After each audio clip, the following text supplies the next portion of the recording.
Good afternoon, everyone. Welcome to the weekly San Jose State football press conference with head coach Mike MacIntyre. Today is Monday, September 26th. San Jose State this week on the road at Colorado State for a 1 p.m. kickoff. The game will be televised on the Mountain. Also, it will be available on the Spartan Radio Network with the pregame show beginning at 12:30 p.m. Again, kickoff set for 1 p.m. A note to pass along, San Jose State at BYU, October 8th. The game time is set for 7:15 p.m. Pacific, and it will be televised on ESPNU. Also, the Mike MacIntyre Show this Wednesday, that's September 28th, recording in downtown San Jose at Original Joe's from noon to 1, and the broadcast will air on KLIV over on 1590 AM from 8 to 9 p.m. Couple of awards for some San Jose State football players this week from the game against New Mexico State. Again, San Jose State won 34-24, moving to 1-1 within the conference. From the College Football Performance Awards, Ryan Otten recognized as the co-national tight end performer of the week. Also, Brandon Rutley named honorable mention running back performer of the week. And from the Rivals.com Awards, Brandon Rutley was recognized as the WAC player of the week for his performance against New Mexico State. Now I'll bring in head coach Mike MacIntyre.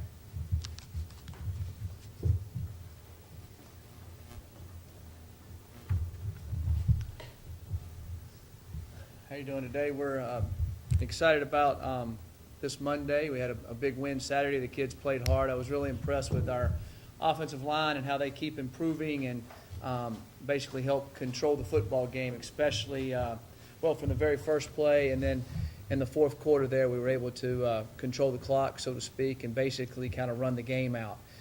It was an exciting day for us, and I was really excited for our young men, as hard as they've worked, and they've come so close a few times. I'm really excited to see the smiles on their faces and the hard work paying off, and look forward to going to Colorado this weekend. And they've got a fine team with an excellent quarterback and Pete Thomas, and tight end Crockett, Gilmore, a good running attack. And they won a exciting game against Utah State in double overtime Saturday night. So feel free to take any questions at this time. Mike, can you talk about the difference you've seen in Brandon Rutley this year compared to the past, and just kind of, I realize it all works together, the passing game and your line and everything, but you and some of the players said they're seeing a difference in him. What is that? Well, the only Brandon Rutley I knew was last year. Brandon gave us brought a lot to the table for us. Was a little bit more of a, I guess you call him a scat back, skill type athlete. Last year, I don't think he thought of himself as a great downhill type runner, inside runner. And this summer he worked really hard in the off season and the summer, and came in the fall wanting to hit it downhill. I always tease him. I said, you always run harder when the ball's like on the 10-yard line going in. I said, you just imagine the ball's always on the 10-yard line going in. And that's what he started doing. And really pleased with him. You know, he won an award. I just found out he won the ESPN Helmet Sticker Award, you know, when they put the helmet on there and the sticker. So that'll be a lot of fun to see on television today for him. And but I think our offensive line is being more consistent, more plays. So now there's more opportunities to bust a long run. And so he's getting into the back, you know, to the linebackers quicker. It's hard for them to attack. He's getting on the safeties. You know, twice in that game he got on the safety before the safety had all of a sudden he's there, and he's running through them and not juking them. He's making a step, running through an arm tackle and taking off. And so I've noticed that. And he also wants the ball. He wants to keep running it, and that's exciting.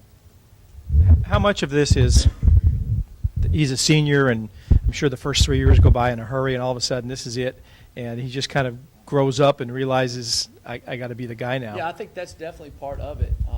And, you know, San Jose State has meant a lot to Brandon Rutley also. You know, he's going to graduate this semester, and it's going to give him it's going to open up a lot of doors for him in life, and he's very appreciative to that. And I think he also realizes this is it, and he wants to do as well as he can. And he's playing really well, and he's a great leader on our team, and the kids really respect him, and I think they even respect him even more now with seeing how tough he's playing and how hard he's playing, and, you know, throwing his body around, giving it up for the team. Coach, you seem to catch on pretty easily to the New Mexico State defense. What do you know about the Colorado State defense? Colorado State defense, Coach Kerr there has done an excellent job. He's been around for a while. He was at UCLA before and a couple other places. So I guess he was here at San Jose State at one time. But they do a good job, mainly a quarters coverage, cover 2 football team. They have 2 very good pass rushers, number 11 and number 9, Nordley and CJ.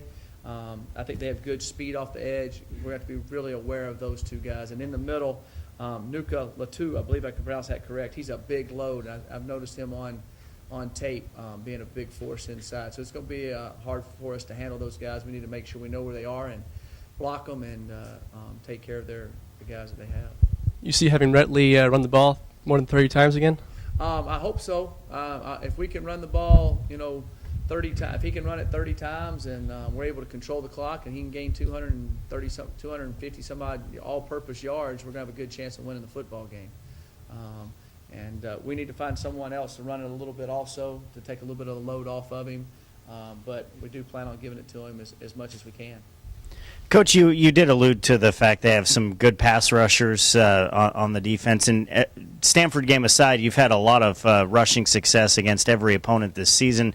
How important is it to establish the run early to keep them on their heels, keep the pass rush maybe off so that your quarterbacks can get in a comfort zone? I think it's always key to get the run established, and then be able to keep you on balance, to keep them off balance, keep you in balance, because then you can run, pass, play action pass. It opens up your tight end, as you've seen. It opens up your crossing routes. So there are a lot of throws that you can make.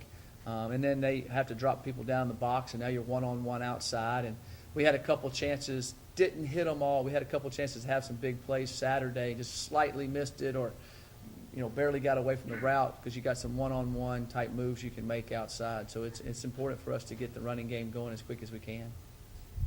Coach, as you know, Ryan Auden had a huge game on Saturday. Do you guys work on getting him more targets in practice now that he's fully healthy?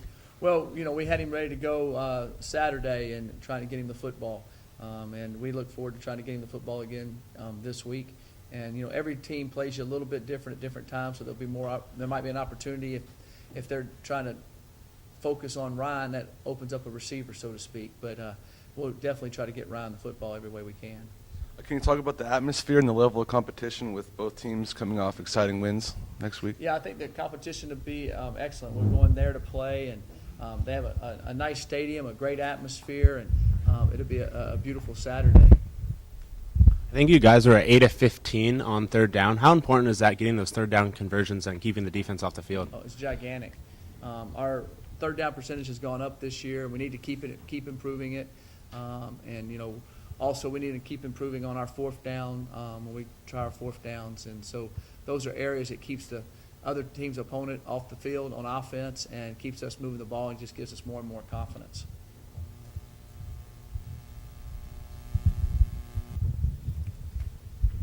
Mike, another question on Brandon Rutley. When you came in last year, he was coming off a sophomore season where he didn't play very well, wasn't very productive. What was your impression of him, and what did you think you had with him, and where was you going? I thought he was a very good athlete. I played him both ways at the beginning. I was thinking about playing him as our nickelback, and we had him penciled in to do that some, and then Mojo kind of got dinged up a little bit, and then Mojo tore his knee up the 5th game of the year. So we had to put basically all of it on Brandon and David Freeman. And so I felt like that, again, I felt like Brandon last year was a good back, but was more of a skilled athlete. Return punts, catch the ball out of the backfield, run the ball about 6 or 7 times a game because he didn't really run it inside as hard as we'd like all the time. And so we sat down and showed him that on film, sat down with him and explained to him what he needed to do, and he's taken it and ran with it. Did you have a lack of confidence at that point, or was he still a confident kid? No, he's extremely always. If you know Brandon Rutley, he's always confident, and in a positive way. But I don't think that he quite. I guess I don't know if he enjoyed running up inside and getting hit some. And I think he just got bigger, stronger, and realized, hey, this isn't that tough, and has taken on himself that I can run up there and run hard-nosed. And I think sometimes backs got to go through that. And he's gone through it and doing well. And I think you're probably right. I know his freshman year he played all over the place. I think played receiver, played running back, played kick returner, and then the sophomore year he didn't play a whole lot. And then last year we played him at running back exclusively, and return punts. And this year I had him back doing kickoffs too, but now since David Freeman's out, I took him off the kickoff return just to keep less hits on him.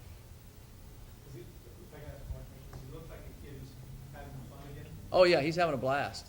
Yeah, he's having a blast, and he wants to put the ball in his hands, and he wants to be a leader. And I'm enjoying coaching him. He's a lot of fun to work with. He's great off the field. He's great on the field. He's a pleasure to work with. Coach, Yeah. is there any word on Joe Negos yet?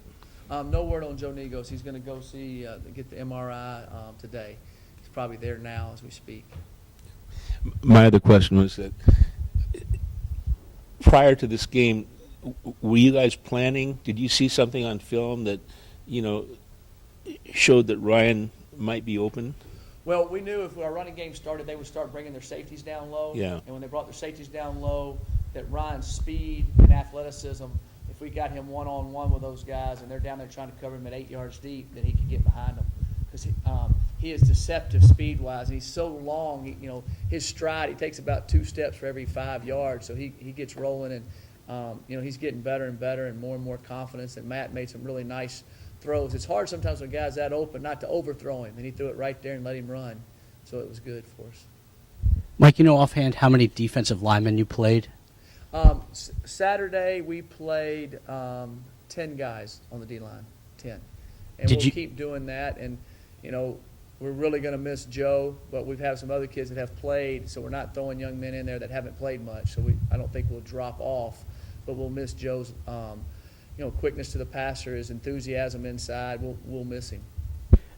Of the younger guys, who's played well so far on the defensive line? Travis Rosidi. Yeah, he's really a good player, and he's going to keep getting better and better every week. And he's our young guy that's playing really well. Sean Bacon has played some as a defensive end. He has a lot of speed off the edge. We just have some older defensive ends that are playing a little bit more than he is and are doing a good job for us. Mo Miraz, staying healthy and doing really well, and we like what he's doing. And David Tuiatopo has come in and playing well at defensive end also. Vince Abbott's a really good pass rusher for us, and in the game, you saw him harass the quarterback a few times Saturday. The very first throw the guy made, he hit him pretty good. A couple other times, did a really good job. So they're all playing their role, and they all know that they got to go as hard as they can because in about 3 or 4 plays there'll be somebody else in. So I think the stamina, the ability to play extremely hard all the time, they don't have to pace themselves at all. Mike, can you relate to what Colorado State's doing right now? I mean, they've had 2 back-to-back really difficult seasons, and now they're off to a little better start and getting some momentum going. Do you look at their situation and say that's kind of us too? And yeah, I think they've done a great job there, and they've got some players that play extremely hard. The thing that I noticed about Colorado State, to me, is they never say die. They're in a couple of those games. They came back and won them. They're right there at the end of the game, and they did a great job against Utah State, hanging in there to win it. So I'm impressed with what they do, and they're a hard-nosed football team and play really hard and very sound football team. When you watch them on film, they're a soundly coached team. But just in terms of getting over the hump and turning the culture to a winning situation, is that something that you will sort of Yeah, exactly something that we want to do and we want to try to go with. I know that, when Sonny Lubick was there, I thought he had an outstanding program for a while. They were the Mountain West Conference champions. I think the first couple of years they had the Mountain West Conference. So they've had great tradition there of recently, and then so they're doing really well. I think that they're turning the corner, and they got a young quarterback that's playing well for them, and got some running backs running hard. I'm impressed with their team. Jens was 2 of 3 this week. Talk about having some confidence in your kicker, and you're in the red zone and being able to go to him. To be honest with you, that made a bigger difference in the game than any of y'all know. And because when he hit that, when he missed the first one, you're like, oh gosh, we're going to have to, you kind of got that. And I went over to him and I said, hey, Jens, you kind of just barely, you didn't kick it. You just kind of, he said, all right, Coach, I'll do it from now on. And he went out there and he kicked it, and the kids got excited. He made the next one. We hit the one right before halftime. So our kids went in pumped up, and we came back out and moved the ball and scored, and we gave them the ball back on a little bloop kick we messed up on, and then all of a sudden they got up, and here we go. And then we kicked that field goal to go up by 10, and you could just feel our sidelines know, here we go. And that was a huge kick. I mean, a gigantic kick for this team and the situation and the mindset that we were in. When he made that one, everybody on that field knew there's no way whatsoever we're going to let this one get away. And that was a big kick for our team. Does it make your life easier in the red zone knowing that you don't maybe have to go for it on a 4th down, maybe at the 25-yard line, that you have a kicker that is going to Well, make you it? always want to be able to kick it there. You always want to be able to do that. You always want to get as close as you can for them. But I think there's some opportunities, too, in the flow of a football game. If you feel like you're going to need the points, if you're not really stopping them as well on defense, or if you feel like a touchdown would separate the game because you are stopping them so much, there's some situations there that we'll go for it on 4th downs. Now, I'm not scared to go for it on 4th down at all. David Cutcliffe, one of my mentors, has done a study on 4th down things and studies on the percentage of your chances to help you in different things. And it's a pretty good deal to if you have a good chance of understanding what they're going to do on 4th down and you have a good chance of going for it. It's not a bad idea, especially if you're going to punt and you're going to gain. If you don't down it inside the 10, you only gain about 12 yards on the punt. Sometimes there's a risk-reward factor there that I think helps you. Now, that's one of the things that Harrison Wade did really well. He punted twice in the game and punted the ball down inside the 10 twice, and our coverage unit did a great job. So when we can do that more often, and we're starting to be able to do that. We haven't been able to do that in the past, and he's starting to be able to get that end-over-end punt, make it hit right, and that's a big deal for us too. So that also takes into my thought process on going for it on 4th down or not.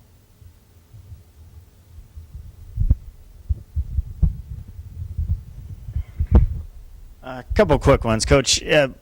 It's the 3rd road trip, but your team hasn't left the state. Is there going to be any change up or tweak to the process of getting on the flight and leaving because of it being out of state? No, I don't think so. I don't think the trip would take any longer than it took to get to L.A., to be honest with you.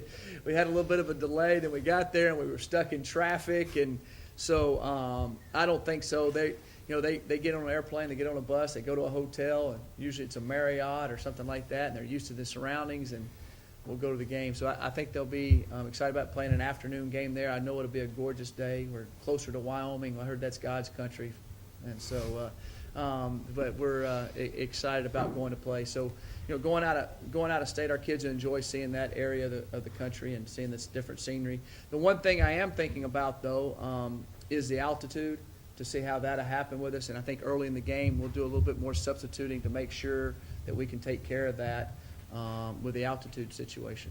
Now, they also happened to play one of your conference opponents last week. Yes. Is there any extra benefit for you this early on for, scouting even your conference opponent off of what they do, or does everyone change so much from game to game that it doesn't really? You see your conference opponent there. Of course, I was cheering for our conference opponent.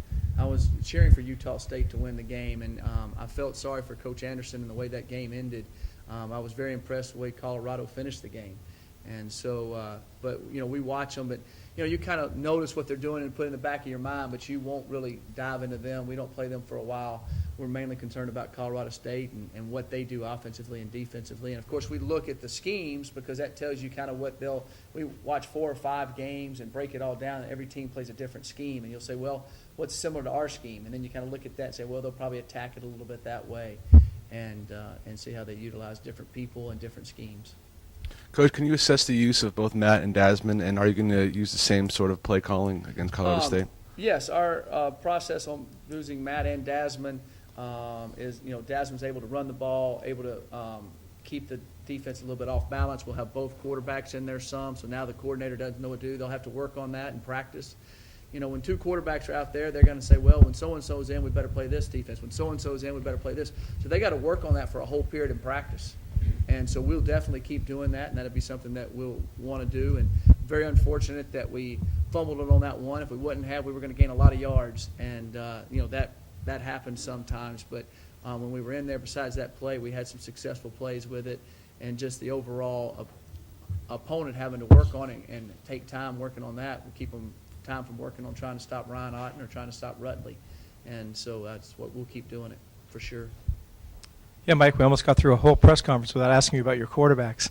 But when you watched tape of the game the other day, was there anything different you saw about Matt Faulkner that you impressed you or that stood out? Well, I thought Matt Faulkner just kept getting stronger and stronger as the game went along. I thought he kept gaining more and more confidence, and I thought he did an excellent job in the football game. You know, that's his first full game here, and it was his first full game to really be completely healthy. You know, all the cobwebs gone, feeling good, confident, great week of practice, everything flowing. I plan on seeing that, you know, every week. Of course, everybody has their rough moments, but he'll be able to bounce out of them and keep going. But I think our team has a lot of confidence in him, and he has a lot of confidence in himself to be able to lead us to go do what we need to do. Were there things you saw on the tape that specifically you need to work on with him, or is that a pretty good performance from him? No, I thought it was a very good performance. You know, there's always times when you, as a quarterback, there's things you want to improve on. There's a throw you miss, or you miss a read, or you see, and I think he'll be quicker on some of the reads and some of the coverage looks this week after doing it again and again. And I think just the experience factor will accelerate quick for him. Different topic. One penalty the whole game the other day for 5 yards. I think it was a illegal downfield penalty for 5 yards. You must be ecstatic about that stat. Yeah, I was. I was really excited about our guys on the penalties and paying attention to detail. We've been really working hard on that. You know, sometimes things happen in a game. A kid might end up accidentally blocking a guy in the back or different things. But, you know, I thought that we played relatively free of any miscues. We really cut down on all our miscues on offense except for the one fumble there on the zone read. You know, we didn't have any bad snaps. We didn't have any situations that we've had the last couple of weeks, and I think that's extremely important for us to stay successful. We don't need to shoot ourselves in our own foot, so to speak.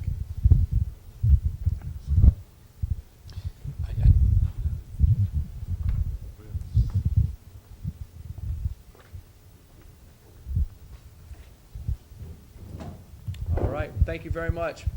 Appreciate it.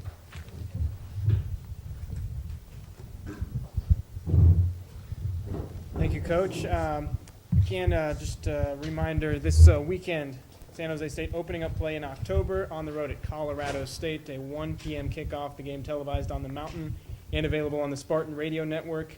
Also, the BYU game the following week on October 8th is at 7:15 p.m., and it was announced that game will